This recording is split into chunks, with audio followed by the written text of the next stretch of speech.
할렐루야. 아멘. 여러분들이 많이 기도해 주셔서 무사히 몽골에도 잘 다녀왔고 또 치앙마이 태국에도 잘 다녀왔습니다. 참 세월이 참 빠릅니다. 그죠? 이게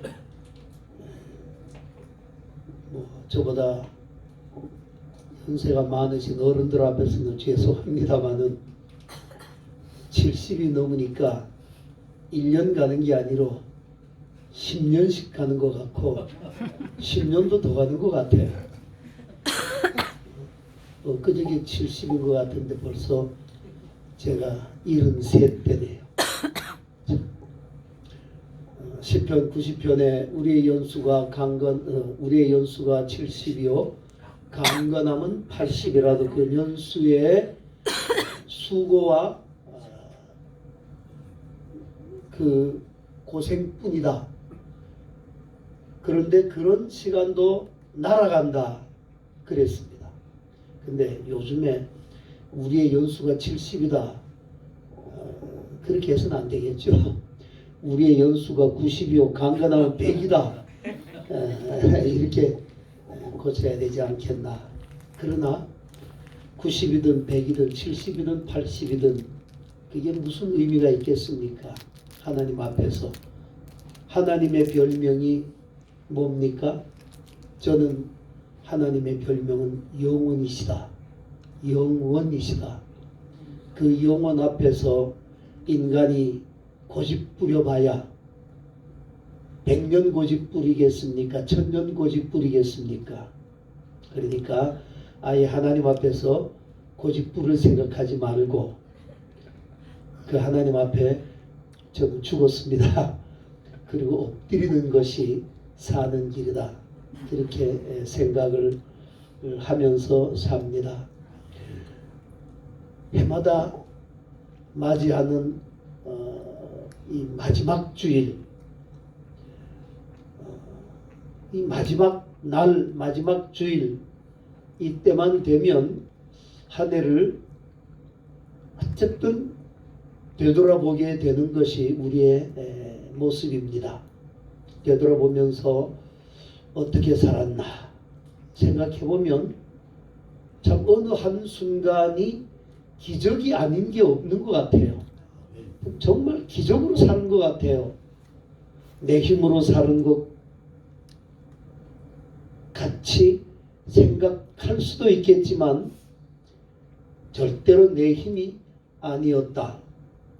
하루에도 교통사고로 죽는 사람들 보면 얼마나 많이 죽고 느닷없이 길 가다가도 뭐가 떨어져 가지고도 죽고 누가 애들이 돌을 던졌는데도 맞아서 죽고 뭐 수많은 사건과 사고 앞에서 그래도 내가 오늘 이렇게 숨쉬고 있는 것 참 하나님의 은혜가 아니었으면 그거 외에는 달리 설명할 수 있는 방법이 없는 것 같아요.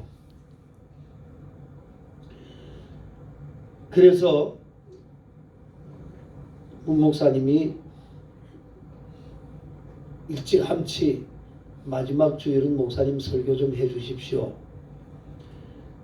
무슨 말씀을 증거해야 되나 하고 기도하며 생각하며 하나님 이 마지막 주일 마지막 날을 어떤 하나님의 말씀으로 우리가 하나님의 은혜를 기억하며 살 수 있을까요?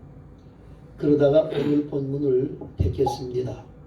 이 본문을 택하면서 문득 이렇게 생각이 드는 게 시편 23편 말씀이 생각이 났습니다. 여호와는 나의 목자시니 내가 부족함이 없으리로다. 그가 나를 푸른 풀밭에 누이시며 쉴만한 물가로 인도하시는도다. 내 영혼을 소생시키고 자기의 이름을 위하여 우리를 의의 길로 인도하시는도다. 내가 사망의 음침한 골짜기를 지날지라도 해를 두려워하지 않을 것은 주의 지팡이와 막대기가 주께서 나와 함께 하시고 주의 지팡이와 막대기가 나를 많이 하시나이다. 주께서 내 원수의 목전에서 내게 상을 차려주시고 기름으로 내 머리에 바르셨으니 내 잔이 넘치나이다. 내 평생의 선하심과 인자하심이 반드시 나를 따르리니 내가 아버지의 집에 영원히 거하리로다. 이 말씀이 생각이 나는 거예요. 하나님의 은혜 가운데에 하나님께서 목자가 양을 지키시듯이 나를 지켜주셔서 오늘도 아버지의 집에 이렇게 거할 수 있는, 이게 아버지의 은혜가 아니고 뭐 달리 설명할 수 있겠는가, 이런 생각을 해 보면서 말씀을 준비했습니다. 여러분, 한 해를 돌이켜보면서 목사님도 말씀하셨지만은 우리에게 주신 그 믿음을 얼마나 가지고 우리는 목자의 보살핌 속에서 그 목자를 따르면서 살았는가. 우리의 관점에서 보면 우리는 양이에요. 여러분도 양이고 저도 양입니다. 이 양은 목자가 없으면 살 수가 없어요. 목자가 없으면 살 수가 없어요. 목자이신 주님께서 우리를 모든 면에서 보이지 않게, 보이든 보이지 않든 우리를 지켜주셨어요. 저는 몽골에서 살면서 몽골에서 그 양떼들이 생활하는 모습과 그 양떼들을 지키는 목자의 모습을 보잖아요. 양떼들이 막 풀을 뜯어요. 근데 목자가 안 보여요. 사방을 둘러봐도 목자가 안 보여요. 이 양떼들이 이렇게 노는데 목자가 없어도 되나? 둘러봅니다. 그런데요, 이 양떼들이 조금만 다른 데로, 길이 아닌 데로 이렇게 가면 어디서 나타나는지 목자가 나타납니다. 나중에 보니까 저 산에 가서 이렇게 누워 있어요. 양떼들이 풀을 뜯도록 하면서 목자는 저 산 위에 가가지고 그 산 위에서 잠시도 눈을 안 떼고, 목자도 힘이 드니까 두루 누워서 양떼들 지켜보다가 약간만 위험하고 길이 아닌 곳으로 가면 순식간에 거기서 나타납니다. 그렇게 목자는 양떼를 지킨단 말이죠. 양의 입장에서는 목자가 그렇게 지켜주니까 위험에 처하지 않고 마음 놓고 풀을 뜯고 푸른 초장으로 잔잔한 물가로 그렇게 생활할 수가 있는 거예요. 그러다가 해가 저물면 양떼들을 이끌고 목자가 우리로 들어가는 거예요. 집으로 들어가는 거예요. 이게 양의 입장에서 본 양의 모습이에요. 그러면 목자의 입장에서 양떼를 한번 생각해 보자는 거예요. 목자의 입장. 제가 양이고 여러분들이 양이면, 그럼 목자이신 주님 하나님의 입장에서 볼 때에 나는 어떤 존재인가? 오늘 우리가 본문을 읽었어요. 그 읽은 본문의 14절 말씀을 한번 여러분 보십시오. 14절 말씀이 뭐예요? 이와 같이 이 작은 자 중에 하나라도 잃는 것은 하늘에 계신 너희 아버지의 뜻이 아니다. 여러분, 많은 양떼가 있어요. 많은 양떼가 있는데 이 목자들이 그 많은 양떼들을 어떻게 기억하니, 그건 참 불가사의할 정도예요. 그 수백 마리의 양떼 중에서 아주 작은 거라도 한 마리라도 없어지면 기가 막히게 알아냅니다. 제가 그 놀랐어요. 이웃집 양하고요, 뭐 소나 말이나 이런 것들은 이게 그 인두로 가지고 이거는 내 양이다, 이거 문양을 이렇게 찍어놔요. 근데 양은 그걸 안 찍어요. 안 찍는데 양이 한 마리가 없어지면 그 일일이 양이, 이 목자가 양떼를 저녁에 끌고 들어올 때 다 세지 않습니다. 세지 않는데 이웃집 양과 섞이면 그 집을 찾아가가지고 자기 없어진 양을 찾아가지고 와요. 너무너무 기가 막혀요. 그러니까 양은 목자의 음성을 알고 목자는 양의 음성을 안다. 이 성경에 나오는 그 표현이 너무너무 실감나게 제가 그런 것들을 봅니다.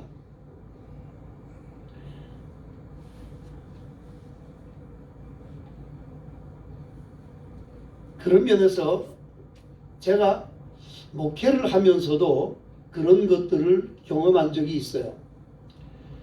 보통 요즘은 이제 그러지 않은 교회 강단이 많은데, 옛날 교회 강단은 이쪽 앞에 목사님 기도하시는 장로님 이렇게 의자가 딱 있고 앞에 강단에서 예배를 드리잖아요. 그럼 뭐 부목사님들이 사회를 보고 저는 뒤에 이렇게 앉았다가 제 순서가 되면 나가서 말씀도 전하고 광고도 하고 그러는데, 의자를 이렇게 놓으니까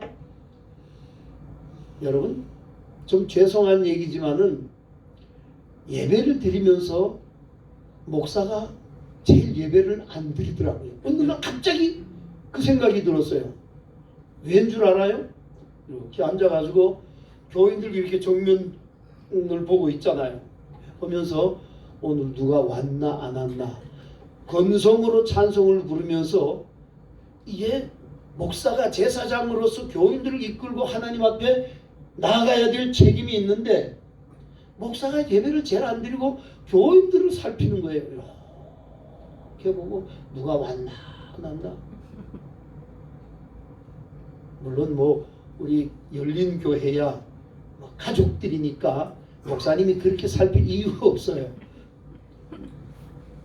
근데 교인이 한 600명, 700명, 800명 되니까요. 보는데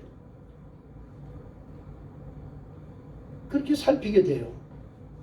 예배를 마치고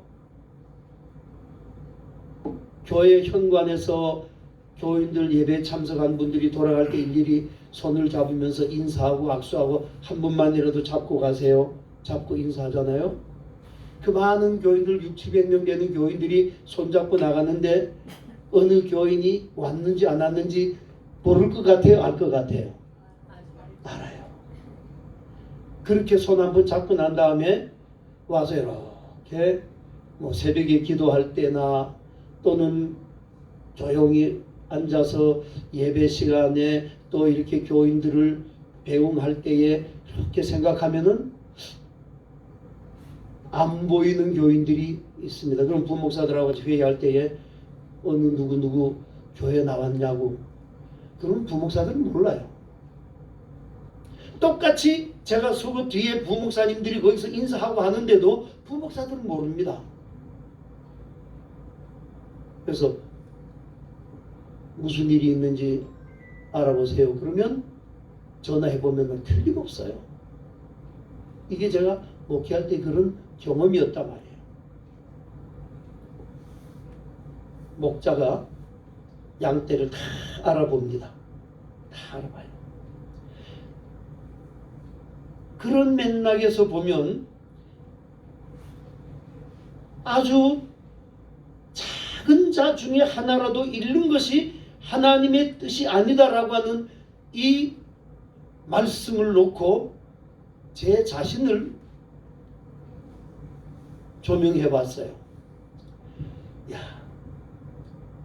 실력 있는 목사들도 많고 능력 있는 목사들도 많고 나보다 더 배운 목사님들도 많고, 아주 그렇게 보면 정말 나는 어쩌면 아주 보잘것없는데 또 목사가 돼 가지고도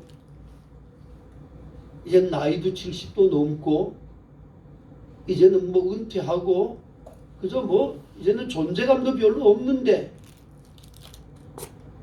그럼 그냥 뭐 너 그동안에 수고했다 그러고 뭐 그냥 넘어갈 법도 하고 뭐 그냥 잊혀질 만도 한데 그런데 왜 하나님께서 아직도 나를 붙들고 계시고 이렇게 나에게 이런 은혜를 베풀고 계실까? 이걸 생각을 하니까요. 나 같은 것 하나라도 잃어버리는 것은 아버지의 뜻이 아니다. 목자의 뜻이 아니다. 하나님의 뜻이 아니다. 여러분, 이런 맥락에서 보면 여러분 한 사람 한 사람을 놓고 보십시다. 내가 거룩하고 순결하고 깨끗하고 죄가 뭐 다른 사람보다가 더 죄가 없어서 하나님께서 나를 지켜주시고 보호하시고 오늘날까지 이렇게 이 자리에 있게 하시고 은혜를 베푸시나? 나보다 더 젊은 사람들이 많고 나보다 더 돈도 많고 나보다 더 능력이 많고 더 많이 배운 그런 사람들이 있는데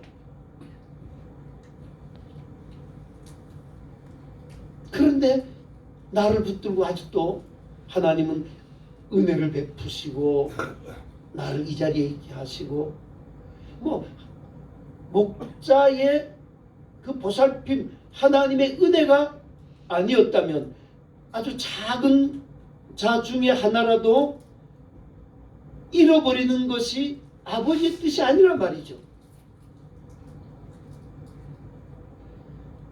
가끔 이런 생각을 해봐요. 참 하나님은 아주 영향력 있는 아주 힘이 있고 야 전부 다 예수 믿어 말 한마디 하면 쫙 가서 예수 믿는 그런 영향력 있는 사람 한 사람 딱 잡아가지고 하나님은 그 사람만 하나님 딱 잡아가지고 복음을 전하게 하고 선교하도록만 해도 다 예수 믿고 하나님의 나라가 쉽게 이루어질 텐데 나 같은 것들을 통해서 하나님은 이런 하나님의 나라를 위해서 복음을 전파하라 그렇게 하셨을까? 한 번은 저 호주에서 몽골 선교를 왔어요. 선교를 와가지고 한국의 선교사님이 세우신 울란바타르 대학교라는 데가 있어요. 울란바타르 유치원, 울란바타르 초등학교, 울란바타르 중학교, 울란바타르 고등학교, 울란바타르 대학교, 지금은 대학원까지 박사과정까지 있는데 이 대학교가 얼마나 컸는지 우리나라로 말하면 연세대학교와 같은 그런 위치까지 자랐어요. 울란바토르 대학교가.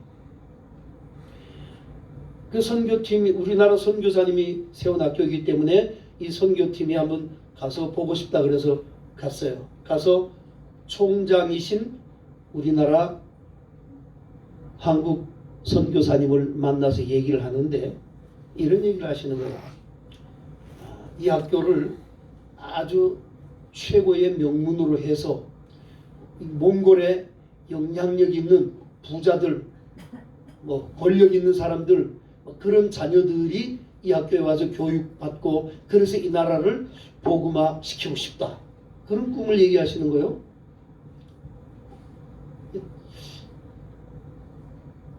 그 얘기를 들으면서 제가 뒤에서 그런 생각을 했어요. 그럴듯하다. 그럴듯하잖아요. 대통령 아들이 거기 학교 나와가지고 졸업을 해가지고 그 몽골 사회에 얼마나 영향력을 주겠습니까? 근데 저한테 문득 어떤 생각이 드냐면 참 좋은 방법이긴 한데 예수님의 방법은 아닌 것 같아. 그런 생각이 들었어요.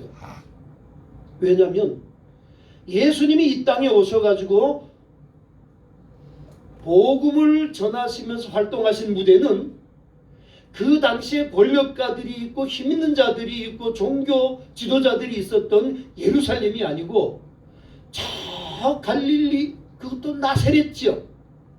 그 당시에 제일 가난하고 못 살고 고아와 과부들, 병든 자들이 있는 그 갈릴리를 중심으로 예수님이 사역을 하셨단 말이에요. 이게 예수님의 방법이에요. 선교의 방법이에요. 이건 예수님의 방법은 아니다. 제가 이 일을 달고 총장님 그건 아니잖아요. 이렇게 말했을까 안 했을까? 못했어요. 못했죠. 뭐 그런 생각을 가진 사람은 또 하나님께서 그렇게 사용하실 거고. 그래서 저는 교회가 개척했는데 전부 달동네입니다. 울란바타르 시내에 이 아파트 지역,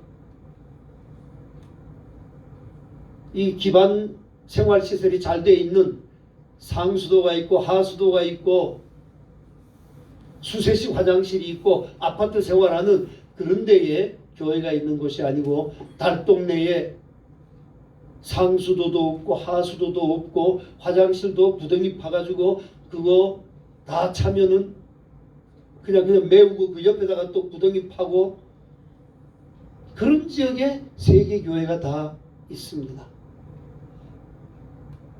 제가 제 자랑하려고 하는 것이 아니라 아주 작은 자 중에 하나라도 잃어버리는 것이 아버지의 뜻이 아니다.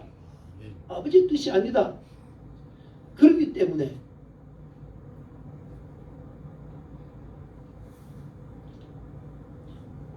아주 작은 자 중에 하나였던 나를 부르시고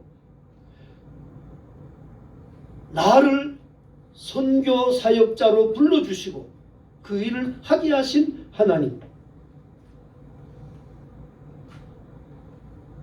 여러분 한 사람 한 사람을 잃어버리는 것이 아버지의 뜻이 아니기 때문에 하나님께서는 오늘도 여러분들을 지키시고 인도하시고 그래서 이 지난 한 해도 살게 하셔서 여기까지 오게 하셨다는 것. 여러분 지난주에 성탄 주일을 지났어요. 성탄절을 지났습니다. 성탄이 뭐예요? 나를 위해서 하나님이 인간의 몸을 입고 이 세상에 오신 날, 성탄이 아닙니까? 성탄의 의미예요. 이걸 목자의 입장에서 생각하면, 양의 입장에서는 목자가 없으면 나는 못 삽니다 이건데, 목자의 입장에서 보면은 나도 너 없이는 못 산다. 여러분 우리 하나님이 나 없이는 못 산다잖아요. 그래서 인간의 몸을 입고 이 세상에 오셨다잖아요. 여러분들을 한 사람 한 사람을 위해서 하나님이 보좌 영광 버리시고 인간의 몸을 입고 이 땅에 오셨단 말이에요. 그날이 성탄절이라는 거예요. 이게 얼마나 감격스러운 일이고 우리가 놓쳐서는 안 될 일입니까? 너 없이는 못 산다. 너 없이는 못 산다. 이걸 생각하니까요 막 견딜 수가 없는 거예요. 너 없이는 내가 못 살겠다. 제가 어릴 때 아이를 잃어버린 적이 있어요. 미치겠더라고요. 애가 집에 들어와야 되는데 안 들어오는 거예요. 미치겠어요. 뭐 찾아 나갔는데 뭐 어떻게 할 줄 모르겠어요. 여러분, 하나님이 우리 한 사람 한 사람을 올 때에 우리가 자녀를 잃어버렸을 때의 그 마음, 그것뿐이겠어요? 그 심정뿐이겠습니까? 그것보다 더한 오죽하면은 하나님이 하늘의 보좌 영광을 버리고 인간의 몸을 입고 이 땅에 오셔가지고 그것도 안 되니까는 십자가에 당신 자신을 다 주시고 못 박혀 죽으셨을까요? 나를 살리기 위해서. 나를 살리기 위해서. 내가 무슨 권력이 있습니까? 힘이 있습니까? 뭐 지식이 있습니까? 재능이 있습니까? 아무것도 없잖아요. 그럼에도 나를 살리시려고 그 하나님이 이 땅에 오셨어요. 예? 몽골이 민주화되기 전에 사회주의 국가였어요. 그래서 그런지는 몰라도 제가 가서 보니까 장애인이 안 보이는 거예요. 장애인이 안 보여요. 이야, 이 참 이상한 나라다. 장애인이 안 보여요. 왜인가 했더니 장애인들은 다 집 밖에 못 나오게 다 꽁꽁꽁꽁 집 안에다 갔다가 다 그렇게 숨깁니다. 여러분, 사회주의 국가에서 인간은 어떤 존재냐? 그거는 사회주의 국가에서 인간은 경제적 동물이에요. 경제적 동물이에요. 생산성이 있어야 그 인간으로 가치를 주는 겁니다. 그러니까 장애인들은 아예 사람 취급을 안 하는 거예요. 그래서 나오지 마. 나오지 마. 이 사회주의 국가에서 장애인 용어 없어요. 우리는 뭐 지체장애자, 신체장애자, 지체장애자, 신체장애자, 정신지체장애자, 뭐 장애 1급, 2급, 3급, 4급 뭐 이렇게 다 나누어져 있잖아요. 아예 없습니다. 장애라고 하는 그 용어 자체가 몽골 말로 정신지체 장애자가 뭐냐? 몰라요. 몰라요. 몽골 말로 없어요. 그래서 제 고등학교, 대학교 후배가 우리나라에 이 특수교육 아주 유명한 교수가 있어요. 그 친구가 저희들 때문에 몽골로 들어와 가지고는 장애인 학교를 만들고 그 학교를 돕기 시작하면서 이 장애인 용어를 만들고 그 작업을 하고 서울시의 지원을 받아서 장애인 학교에 장애인들을 위한 교육시설을 만들고 그런 일을 했어요. 인간을 판단하는 기준이 경제적인 도구입니다. 경제적인 도구. 그러니까 무능하고 늙고 병들고 장애가 있는 사람은 그 사회 구성원에서 아예 제외시켜버리는 거예요. 그런데 우리 주님이 그 작은 자 하나라도 우리 하나님이 장애인이라고 차별하시겠어요? 뭐 내가 경제적인 능력이 있든 없든 생산을 할 수 있는 노동력이 있든 없든 그런 거에 관계없이 우리 주님은 그런 나 하나 잃어버리는 것이 아버지의 뜻이 아니기 때문에 이 땅에 찾아오셨다는 것입니다. 그래서 생각해 봅니다. 하나님이 나를 택하시고 구원해 주시지 않으셨다면 나는 지금 어떤 모습일까? 지난 한 해를 생각하면서 우리가 한 해 출발하면서 어땠어요? 하나님 올해는 이렇게 살겠습니다. 이렇게 살도록 노력하겠습니다. 생각해 보니까 오늘 마지막 이 시점에 와서 보니까 내가 그렇게 소원하고 약속하고 하나님 앞에서 지키겠다고 했던 것들이 얼마나 지켜지고 이루어졌습니까? 못했잖아요. 넌 나하고 약속도 못 지키는 놈 하고 하나님이 나를 버리셨다면 나는 지금 어떤 모습일까? 그런데 넘어지고 쓰러질 그 목자의 손을 뿌리치고 떠나고 도망가고 숨어도 찾아오셔서 너를 잃어버리는 것이 나의 뜻이 아니다라고 오셔서 찾아오셔서 손을 내미시고 안아주고 일으켜 세워주시는 그 아버지, 그 목자가 계셨기에 오늘 우리가 여기 있는 것이 아니냐. 그래서 아버지의 은혜가 아니면 너 없이는 나도 살 수 없다. 이렇게 말씀하시는 이 목자의 심정을 알아라. 이건 거예요. 우리는 이 본문을 놓고 늘 생각을 합니다. 아니 경제적인 가치로 생각하면 99마리의 양이 더 중요하지 한 마리가 어떻게 더 중요하겠어요. 돈으로 따져봅시다. 양 한 마리에 10만 원 한다 그래도 99마리면 돈이 얼마입니까? 한 마리면 10만 원밖에 안 되잖아요.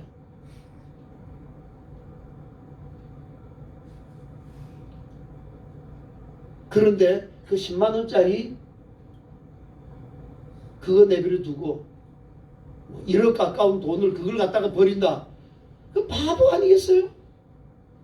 그런데 여기서는 그런 경제적인 가치를 따지는 게 아니라 그 한 마리라도 잃어버리지 아니하시려고 하는 그 아버지의 심정, 이 목자의 심정을 알아라.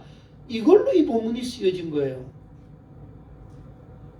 그 목자의 심정을 우리가 알아야 된다라고 하는 거예요. 제가 태국의 치앙마이에 2박 4일로 다녀왔습니다. 밤새도록 날아갔다가 거기에서 이틀 일 보고 밤새도록 날아왔습니다. 제가 이 책을 하나 가져왔어요. 1만 킬로미터라고 하는 겁니다. 이 책은 이지성 작가라고 하는 일반 글을 쓰는 작가가 쓴 책입니다. 근데 이 사람이 중국으로, 이 목사의 아들인데요. 글을 쓰면서 중국에 갔다가 이 사람이 어떤 사람을 만나면, 저도 아직 이름은 모릅니다. 이 책 내용의 주인공인데 이 안에는 그 사람을 슈퍼맨 목사라고만 그렇게 부릅니다. 이 슈퍼맨 목사를 만나서 이 사람이 북한에서 넘어오는 탈북자를 한국에 보내는 그 일을 하는데, 그래서 그 목사님하고 이 이지성 작가가 같이 따라다니면서 어떤 루트로 어떻게 해서 한국으로 보내는가, 그 거리를 간 게 1만 킬로미터예요. 그러니까 중국에서부터 저 미얀마를 거쳐서 라오스를 거쳐서 캄보디아 거쳐서 메콩강을 건너서 치앙마이 태국까지 오는데 그게 1만 킬로미터라는 거예요. 그래서 이 책 제목이 1만 킬로미터인데, 그 슈퍼맨 목사가 어떻게 사역하는지 그걸 다 보면서 이 책을 썼습니다.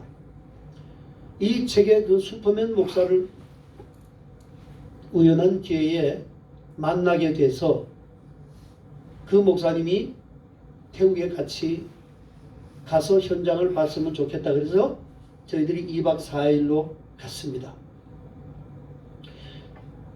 코로나 때문에 이 치앙마이 쪽에 넘어오는 탈북자들이, 금방 넘어오는 탈북자들은 없습니다. 지금은 남자들이 하나도 못 들어옵니다. 북한에서도 막고 있고 중국에서도 막고 있어가지고 너무 엄격해서 탈북자는 탈북자인데도 불구하고 지금 2, 3년 내로 이렇게 넘어오는 사람은 없어요. 어릴 때나 아니면은 10수년 전에 탈북을 해서 중국에 와가지고 팔려가서 중국 사람하고 결혼을 해서 아이를 낳고 살던 그런 탈북자들이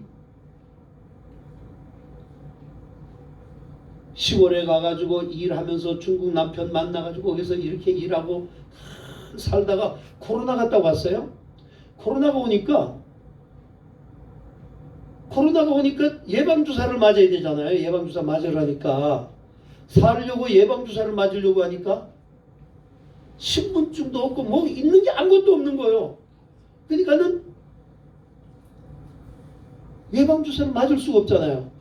그러니까 그냥 생각도 못하고 중국 사람들하고 결혼해서 애 낳고 그 밑에서 막 살다가 내가 뭐지? 이런 생각이 드는 거예요. 정신이 번쩍 들었다는 얘기예요. 내가 뭐야? 이게 나라는 존재는 뭐야? 내가 여기서 살다가 뭔데? 이렇게 돼버리는 거예요. 그래서 지금은 탈북자들이 중국 사람들하고 그렇게 살다가 도망 나오는 사람들인데 20년 이상씩 중국에서 살던 사람들이 넘어오는 그런 사람들이 중국에서 근 3만 명, 2만 명에서 3만 명 가까이 된답니다. 아직도 거기 있는 사람들이. 그 사람들이 넘어오는 거예요. 태국에 오니까 저희들이 그 캠프를 갔습니다. 한 사람이 중국에서 태국까지 도착할 때에 11번에서 16번의 단계를 거친다는 거예요. 우리나라 말로 하면 저 북쪽에서 넘어오면은 서울까지 데려오는 사람이 있고 서울에서 그 다음에 수원까지 데려오는 사람이 있고 수원에서부터 저 천안까지 데리고 천안에서 대전 데리고 대전에서 대구로 이래가지고 부산까지 이렇게 데려오듯이 차를 태워가지고 길을 돌려서 넘어오고 위험을 피해가지고 11단계에서 16단계로 이렇게 와가지고 메콩강을 넘어서 태국에 들어오는데 거기에 오면은 목사님들이 운영하는 캠프가 있어요. 거기에 도착해가지고 거기에서 3개월을 있다가 한국으로도 오고 카나다로도 가고 영국도 가고 미국도 가고 그렇게 탈북자들을 보내는데 한 사람이 중국에서부터 치앙마이까지 도착하는 데 들어가는 비용이 약 2천만 원 정도 든답니다. 1,800만 원에서 2천만 원까지 드는데 이 슈퍼맨 목사님이 이 사역을 하는데 저도 이름이 모를 듯이 그냥 저희들한테는 이 책에다가 그분이 사인을 해서 줬어요. S 목사 스테반이라고 이제 불러달라고 그러면서 S 목사 이렇게 했는데 이분이 지금까지 한국으로 탈북자들을 구해낸 그 숫자가 우리나라에 들어온 탈북자가 한 3만 5천 명에서 4만 명 되는 그 중에서 4천 명에서 5천 명 정도를 데리고 왔어요. 한 사람 데리고 오는데 2천만 원 들었으니 돈이 얼마나 들었겠어요.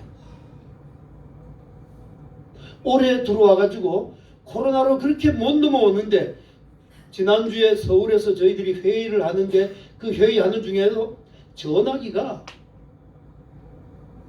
한 20대 돼요.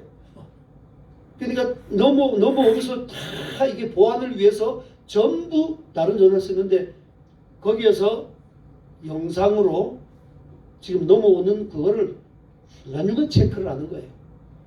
여기에 넘어왔습니다.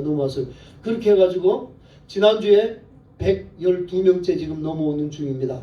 한 팀이 3사람, 4사람씩 그렇게 해가지고 넘어와요. 잡히다가 돌아가기도 하고 그렇게 돈을 쓰다가 잡혀서 돌아가면 막 이 목사님이 그냥 막 괴로워서 막 견딜 수가 없는 거예요. 그러면 또 중국의 높은 사람들하고 연결해가지고 어떻게 하든지 빼냅니다. 돈이 들어가든 뭘 하든. 이 사람이 무슨 돈이 있겠어요. 그런데 하나님의 사람들이 이 책을 쓴 이 이지성 작가는 자기 건물, 빌딩까지 파주에 있는 거 다 팔아가지고 이 책 팔아가지고 여기 나오는 인세, 책 저작권에 대한 인세 나온 거 다 쏟아부으면서 그렇게 해가지고 올해 112명이니까 그것만 해도 20억이 넘게 들잖아요. 그렇게 해서 사람을 구해내는 거예요. 그러다 보니까 시간도 많이 걸리고 일반 기로를 가니까 시간도 많이 걸리고 돈도 많이 들고 그러니까 저희들이 몽골에 평화 캠프가 있으니까 이 평화 캠프를 차라리 탈북자들을 몽골 루트를 개척을 하면 거기에 캠프를 한 2-3개 만들면은 더 안전하고 돈도 작게 되니까 이 사역이 지속되지 않겠습니까? 이렇게 해서 저희들이 그 캠프에 직접 답사를 간 겁니다. 한 곳에 가니까 14명이 있어요. 탈북자들이 신앙도 없고 아무것도 없는 상태에서 와가지고 아침 6시서부터 밤 10시까지 바깥에 못 나가니까, 바깥에 나가서 태국 정부에게 들키면은 그 뭐 폐쇄가 되니까 그 안에서 생활하고 같이 먹고, 그런데 성경을 읽고 성경 공부하고 느낀 점을 쓰고 믿음을 가지고 신앙, 그 3개월 동안이면 신앙이 얼마나 들어가겠어요. 한 곳에 가니까 14명이 있고 한 곳에 가니까 4명이 있고 3명이 넘어오는 중이라고, 그렇게 하는 데서 정말 많은 감동도 받고 감명도 받고, 하나님께서 이 생명을 위해서 이렇게 이 일이 진행되게 하시는구나 하는 것들을 제가 감동 있게 받고 왔습니다. 그러면서 하나님께서 이 내년도, 이 2024년도에 몽골에다가 이런 캠프를 만들어서 사역을 하자고 하니, 내가 이제 나이가 얼마고 이제 무슨 내가 능력이 있다고 하나님께서 이런 일을 시작하게 하실까? 저도 기대가 되면서 감사한 거예요. 버리지 아니하시고 아직도 나를 통해서 뭔가 일을 하시고자 계획하시는 그 하나님 앞에 내가 어떻게 은혜가 아니었으면 이라는 이 고백을 하지 않을 수가 있냐 말이에요.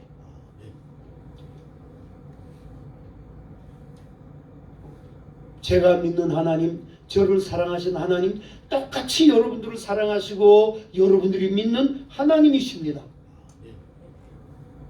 비록 한 해를 놓고 볼 때에 내가 하나님 앞에 면목이 없고 하나님 앞에 부끄럽고 하나님 참 뭐라고 말할 수 없는 그런 참 미미한 내 모습이지만, 그래도 나를 찾아오셔서 손 내밀고 너 하나 잃는 것이 내 뜻이 아니다, 그렇게 말씀하시는 하나님의 음성을 듣고 일어날 수 있기를 바랍니다. 여러분,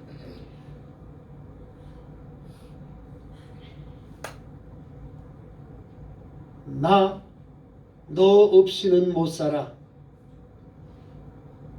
참 이 말씀이요 새롭게 다가서더라고요. 여러분들의 자녀들이 여러분들을 향해서 어른들이 그런 얘기를 많이 하세요. 뭐 한국인의 3대 거짓말 중에 하나라는데, 아이고 빨리 안 죽고 왜 이게 살아있는지 모르겠다고 그러잖아요. 왜 하나님은 날 빨리 안 데려가시냐고. 그렇게 말씀하시는 중에 빨리 데리고 가십시오라고 진심으로 말하는 사람은 아무도 없는 것 같아.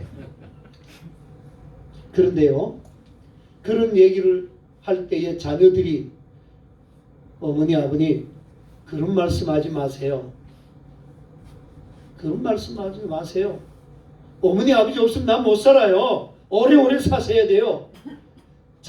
여러분들의 자식들이 여러분들에게 그 말씀을 하시면은 얼마나 여러분들이 든든하겠어요. 그렇잖아요. 너무 든든하잖아요. 안 됩니다. 왜?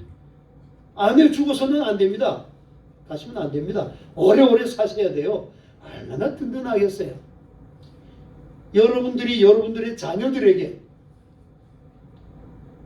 그놈이 그냥 사고 치고 그놈이 그냥 병 치료하느라고 그냥 비실비실하고 맨날 그래도 야야야야 난 너 없으면 못 산다. 난 너 없으면 못 산다. 여러분들이 나이 드신 어른들이 자녀들에게 그 말씀 해주시면 그 자녀들이 얼마나 자존감이 강해지겠습니까? 그러면 그 아들이 비록 사업에 실패를 하고 건강치 못하고 부족하고 모자를 하고 못나더라도 너 없으면 못 산다. 너 없이 못 살아. 아예 다른 생각하지 마. 그 아들이 자살하겠어요? 그 아들이 모든 일을 포기하겠어요? 아닙니다. 여러분, 하나님과 우리와의 관계도 그런 거예요. 우리는 하나님을 향해서 하나님 없이 나 못 살아요. 날마다 그런 고백하시면서 살 수 있기를 바랍니다. 또 하나님께서는 내가 눈을 감고 하면 들려오는 음성이 너 없이는 나도 못 산다. 사랑하는 아무개야, 너 없이는 나도 못 산다. 그러면 우리 속에서 얼마나 자존감이 생기겠어요. 하나님, 부족하지만 그래도 한번 해보겠습니다. 모자라지만 그래도 다시 결심하겠습니다. 주님 뜻 이루기 위해서 나를 써주십시오. 우리가 그렇게 고백할 수 있잖아요. 너 없이는 못 살아. 너 없이는 못 살아. 은혜 아니었으면 내가 오늘 이 자리에 있을 수가 없었을 것이다 라는 생각을 하시면서 한 해를 잘 마무리하시고 새해에는 하나님, 너 없이는 못 살아. 그렇게 나에게 말씀해 주신 주님 음성 듣고 다시 한번 시작해 보겠습니다. 그렇게 결단하시는 여러분들의 삶이 되셔서 하나님을 기쁘시게 하고, 그리고 하나님 앞에서 여러분 자신의 삶도 행복한 그런 삶이 될 수 있기를 주님의 이름으로 축원합니다. 아멘. 기도하십시다. 사랑의 하나님, 하나님의 은혜가 아니었더라면 우리가 어찌 여기에 있을 수가 있겠습니까? 매 순간순간 붙잡아 주시고 안아 주시고 일으켜 주시는, 나도 너 없이는 살 수가 없다라고 말씀하시며 우리를 찾아와 주시는 그 주님의 은혜가 있었기에 오늘 저희들이 2023년도 마지막 주일 마지막 날 이 자리에 있을 수가 있음을 고백합니다. 주님, 정말 주님의 은혜로 여기까지 왔습니다. 이 시간 나를 향해서 나도 너 없이는 살 수 없다.